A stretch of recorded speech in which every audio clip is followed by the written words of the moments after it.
Welcome back into my channel once again. आज मैं फिर लेके आया हूँ आपके लिए एक नई वीडियो जिसमें हम ये जानेंगे कि किस तरीके से एक्टिव वॉइस को हम पैसिव वॉइस में करते हैं।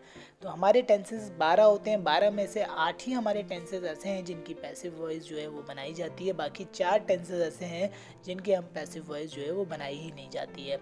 तो वो हमारे 8 टेंसेस कौन कौन से हैं? वो हमारे हैं present indefinite, past indefinite, future indefinite, present continuous, past continuous, present perfect, past perfect and future perfect.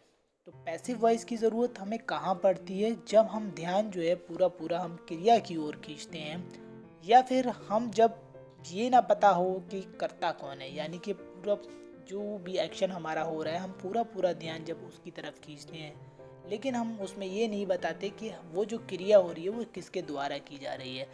तो उस कंडीशन में हम पैसिव वॉइस की जो है हमें ज़रूरत होती है। She is playing the flute, ये हमारा एक एक्टिव सेंटेंस है जो कि प्रेजेंट कॉन्टिन्यूस के अंदर आ रहा है। वह बांसुरी बजा रही है, इसको इस तरीके से भी कह सकते हैं, बांसुरी बज रही है। तो she is playing the flute, तो इसमें शी हमारा क्या है? सब्जेक्ट है, इज़ हमारा हेल्पिंग वर्ब है और प्लेइंग जो है वो हमारा मेन वर्ब है और प्लस ऑब्जेक्ट। तो ये हमारा स्ट्रक्चर हो गया एक्टिव सेंटेंस का जो कि प्रेजेंट कॉन्टिन्यूस के अंदर आ रहा है। तो अगर हम इसको पैसिव वॉइस में करेंगे, बांसुरी बज रही है, तो इसमें क्या हो जाएगा? जो हमारा सब्जेक्ट है वो ऑब्जेक्ट की जगह आ जाएगा, जो ऑब्जेक्ट है वो हमारा सब्जेक्ट की जगह आ जाएगा। तो इसमें इसका जो स्ट्रक्चर हो जाएगा पैसिव वॉइस का वो हो जाएगा object plus helping verb plus main verb plus subject. बस हम यहाँ पर जो है मेन वर्ब में हम वर्ब की थर्ड फॉर्म यूज़ करेंगे। हमेशा जब भी हम कॉन्टिन्यूस सेंटेंस को हम पैसिव वॉइस में करते हैं तो उसमें जो है हमेशा बीइंग आता है और वर्ब की जो है वो हमेशा थर्ड फॉर्म आती है। तो अब आगे चलते हैं। He is recording this conversation, वे इस बातचीत को रिकॉर्ड कर रहा है, या हम इसको पैसिव वॉइस में अगर कहें ये बातचीत रिकॉर्ड की जा रही है। This conversation is being recorded, अगर इसमें हमारा जो मेन सब्जेक्ट है वो भी अगर हमारा ज़रूरी है तो उसको भी हम यहाँ पर शो कर सकते हैं। This conversation is being recorded by him, यानी कि अगर आई है तो मी हो जाएगा, ही है तो हिम हो जाएगा, ये हमारा पैसिव में हो जाएगा। मेड्स आर प्रिपेयरिंग फूड, ये हमारा एक एक्टिव सेंटेंस है। यहाँ मैंने मेड्स का यूज़ किया है, इसीलिए मैंने जो इसमें हेल्पिंग वर्ब वो प्लरल लिया। अगर एक बार और ध्यान रखने की चीज़ है, अगर हमारा जो सब्जेक्ट है वो हमारा सिंगुलर है तो हेल्पिंग वर्ब भी सिंगुलर होगी एक्टिव में। सब्जेक्ट हमारा प्लरल है तो हेल्पिंग वर्ब भी हमारी प्लरल होगी। इसी तरीके से पैसिव में ऑब्जेक्ट हमारा अगर सिंगुलर है तो हेल्पिंग वर्ब भी हमारी सिंगुलर होगी। ऑब्जेक्ट हमारा प्लरल है तो हमारी हेल्पिंग वर्ब भी हमारी प्लरल होगी। तो सेम चीज़ इस सेंटेंस में, maids are preparing food, maids हमारा प्लरल था इसीलिए हेल्पिंग वर्ब हमने यहाँ पर प्लरल लिया। इसको हम पैसिव में बनाएंगे, food is being prepared, food हमारा सिंगुलर था इसीलिए यहाँ हमने हेल्पिंग वर्ब इज ली singular, food is being prepared, ये पैसिव में हो गया। They are building the house, तो दे हमारा यहाँ प्लरल है तो हेल्पिंग वर्ब भी यहाँ प्लरल आ गई, ये हमारा एक्टिव सेंटेंस है। इसका पैसिव क्या होगा? The house is being build, ये हमारा पैसिव हो गया। They are making every effort to reach, तो यहाँ पर एवरी एफर्ट क्या है? ये हमारा क्या है? हमारा ऑब्जेक्ट है, ये ऑब्जेक्ट बन जाएगा अगर हम ये पैसिव में इसको करेंगे। बाकी हेल्पिंग वर्ब और मेन वर्ब सेम रहेगा, मेन वर्ब की थर्ड फॉर्म आ जाएगी उसमें वर्ब की, और प्लस फिर सब्जेक्ट। तो every effort is being made to reach them, ये हमारा पैसिव में हो गया। अब आते हैं हम पास्ट कॉन्टिन्यूअस में। तो पास्ट कॉन्टिन्यूअस में जब हम जाएंगे वहाँ पास्ट कॉन्टिन्यूअस में क्या होगा? वॉज और वर आता है जैसे कि हम जानते हैं, ठीक है। तो समबडी वॉज वॉचिंग मी, ये हमारा एक एक्टिव सेंटेंस हो गया जो कि हमारा पास्ट कॉन्टिन्यूअस में आता है। इसको हम पैसिव में बनाएंगे तो हमारा क्या हो जाएगा? आई वॉज बीइंग वॉच्ड, ये हमारा पैसिव में हो गया। Shopkeeper was selling the book, shopkeeper was selling the book, ये हमारा एक एक्टिव सेंटेंस हो गया और जो कि पास्ट कॉन्टिन्यूअस के अंदर आ रहा है। तो इसका पैसिव में क्या बनेगा? The books were being sold.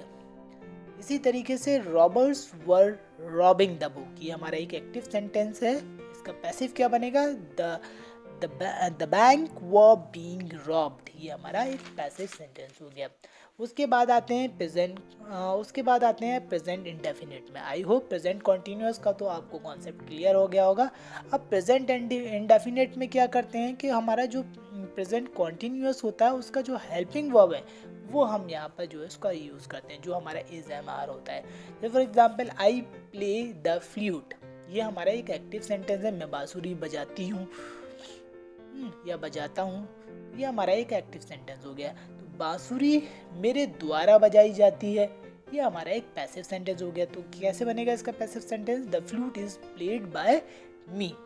You learned English, ये हमारा एक एक्टिव सेंटेंस हो गया। आप अंग्रेजी सीखते हैं, एक्टिव हो गया ये हमारा। अंग्रेजी आपके द्वारा सीखी जाती है, English is learn by you, ये हमारा एक पैसिव सेंटेंस हो गया। दे ब्लेम मी, ये एक्टिव सेंटेंस हो गया। I am blamed bye them, ये हमारा एक पैसिव सेंटेंस हो गया। एवरीवन इज कॉल्ड देम, ये हमारा एक्टिव सेंटेंस है। They are scolding by everyone, ये हमारा एक पैसिव सेंटेंस हो गया। इसी तरीके से अगर हम पास्ट इंडेफिनिट की बात करेंगे तो पास्ट इंडेफिनिट में भी हम क्या करेंगे, इसमें पास्ट इंडेफिनिट के अंदर सिर्फ हमारा जो है वो वॉज और वर आता है। For example he wrote a letter, ये हमारा एक एक्टिव सेंटेंस है। उसने एक पत्र लिखा, ये पत्र उसके द्वारा लिखा गया, ये हमारा एक पैसिव हो गया। इसको इंग्लिश में कैसे कहेंगे? A letter was written by him. दूसरा देख लेते हैं, मेट्स क्लीन्ड द रूम, ये हमारा एक एक्टिव सेंटेंस है। द रूम वर क्लीन्ड, ये हमारा एक पैसिव सेंटेंस हो गया। तो इसमें से वॉज और वर आता है हमारा जब हम पास्ट इंडेफिनिट की बात करेंगे। ओके, और जब हम प्रेजेंट की बात करें वो तो मैंने बता दिया, उसमें इज एम आर आता है जो कि मैं ऑलरेडी बना चुका हूँ। उसके बाद आता है फ्यूचर इंडेफिनिट। तो फ्यूचर इंडेफिनिट में जब हम एक्टिव सेंटेंस में जाएंगे तो उसमें हमारा क्या आता है, आपका विल आता है। तो Rohan will send you an email, ये एक्टिव सेंटेंस हो गया। तो इसका जो हम आपका पैसिव में बनाएंगे तो इसका जो पैसिव है वो दो तरीके से बन सकता है, क्योंकि इसमें दो ऑब्जेक्ट है, ईमेल एंड यू। तो इसको दो तरीके से बना सकते हैं कि पहला हम जो है ईमेल को लेकर बनाएंगे कि रोहन आपको एक ईमेल भेजेगा, तो an email and will send to you, ये हमारा पैसिव हो गया। अब यू को ऑब्जेक्ट मान करके बनाएंगे, you will be sent an email, ये हमारा एक पैसिव हो गया। उसके बाद आते हैं परफेक्ट का पैसिव जब हम बनाएंगे तो क्या बनेगा उसका, जैसे आई हैव प्लेड है तो इसमें बस इतना चेंज हो जाएगा, आई हैव बीन प्लेड हो जाएगा। आई हैड प्लेड है तो आई हैड बीन प्लेड हो जाएगा।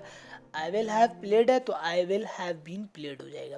For example they have done no harm, ये हमारा एक एक्टिव हो गया, यानी कि उन्होंने कोई नुकसान नहीं किया या कोई नुकसान नहीं किया गया, ये हमारा पैसिव में बन जाएगा। तो no harm has been done, तो ये हमारा किस में हो गया, ये हमारा पैसिव में हो गया। Workers have made the arrangements, ये हमारा एक्टिव में हो गया। अब इसको पैसिव में बनाएंगे, कैसे बनेगा, the arrangements have been made, ये हमारा पैसिव में हो गया। They had made the announcement, तो ये हमारा एक्टिव में हो गया। और इसको पैसिव में बनाएंगे, क्या हो जाएगा, the announcement had been made, यानी कि द अनाउंसमेंट पहले आ जाएगा एंड देन हैड बीन वैसे ही रहेगा और यहाँ मेड आ जाएगा। उसके बाद आते हैं हम, he will have spend all the money by next year, ये हमारा एक्टिव में हो गया। इसको पैसिव में बनाएंगे तो कैसे बनाएंगे हम, by next year all the money will have been spent, ये हमारा किस में हो गया, पैसिव में हो गया। तो आई होप आपको ये मेरी जो वीडियो है वो अच्छी लगी होगी, और आई होप आपका जो एक्टिव वॉइस से पैसिव वॉइस का जो कॉन्सेप्ट है चेंज करने का वो क्लियर हो गया होगा। तो मेरी अगर ये वीडियो ज़रा सी भी आपको अच्छी लगी हो तो मेरे इस चैनल को लाइक कीजिए, शेयर कीजिए और बेल आइकन को प्रेस कीजिए ताकि मेरी आने वाली वीडियोस आपको इसी तरीके से मिलती रहे।